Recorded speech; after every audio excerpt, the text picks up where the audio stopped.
Good morning. Welcome to Sex with Sonya. This morning, watch it. Watch it. I don't think that we always understand that what we do has an impact on other people. And we have to be very, very careful that we are not joining in with the evil intentions and the evil natures of others because it has ramifications for us. It is very important that we watch what we're doing and that we make sure that what we're doing does not provoke the anger of God. If you go to 1 Kings, the 16th chapter, they keep telling you about these different kings. And I think they start with Baasha and then they get down to Ahab. And, he was just evil. He was like the most evil one of all of them. But what struck me is that this was a message from the Lord. This, starting at verse 1 and 2, says, "This message from the Lord was delivered to King Baasha by the prophet Jehu, son of Hanani. I lifted you out of the dust to make you ruler of my people Israel, but you have followed the evil example of Jeroboam. You have provoked my anger by causing my people Israel to sin. So now I will destroy you and your family, just as I destroyed the descendants of Jeroboam, son of Nebat. The members of Baasha's family who die in the city will be eaten by dogs, and those who die in the field will be eaten by vultures." That's verses 1 through 4. That lets me know that Baasha knew. He knew what happened to Jeroboam. He knew that he was evil. He followed him anyway. And because he did that, it provoked the Lord's anger. And that impacted his family because it says, you and your family will be destroyed. Not just you.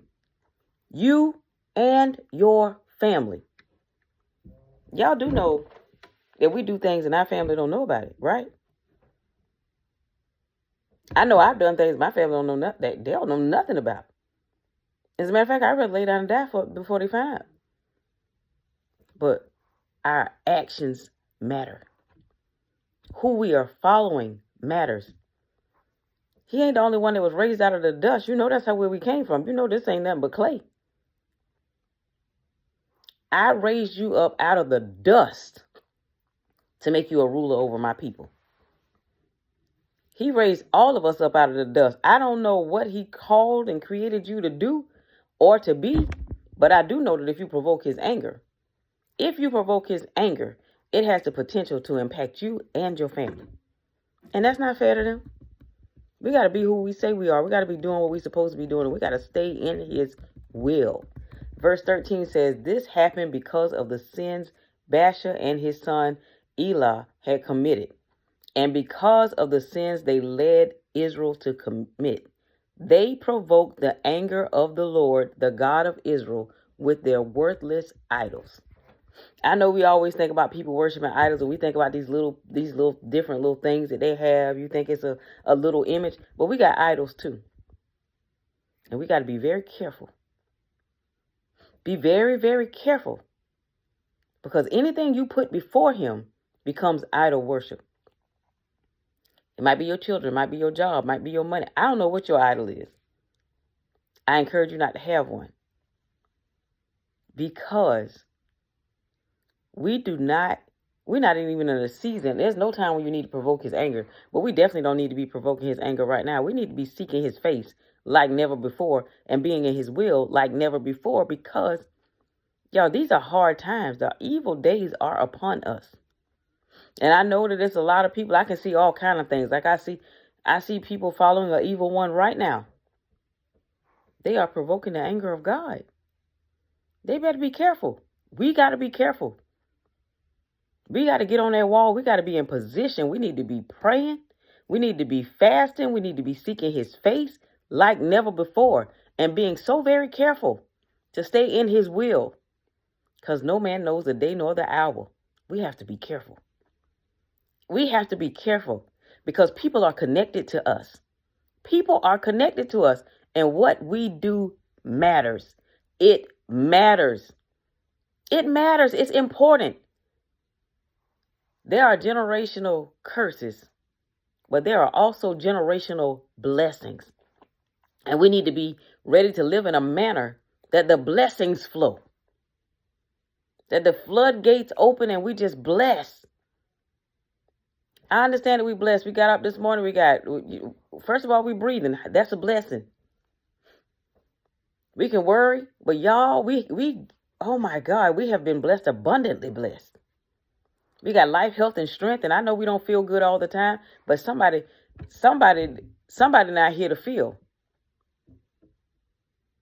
We are blessed. Hallelujah. We're blessed, but we got to be careful because the enemy is still walking around.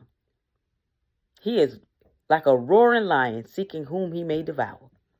And we don't want to be the ones that's devoured.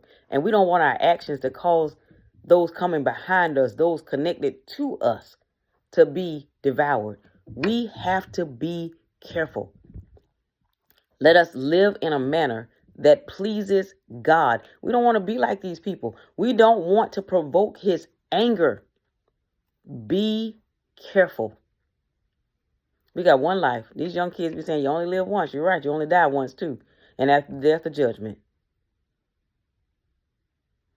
But not only that, we don't want to live now that's causing hell for everybody else.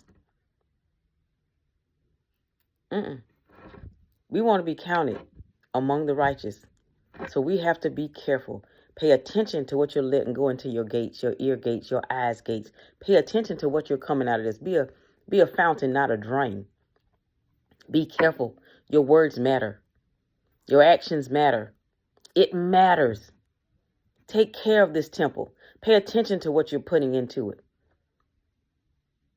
It matters. He won't live in an unclean space. It matters. Be careful. If you know it's not right, don't do it. If you know the people not right, don't agree with them.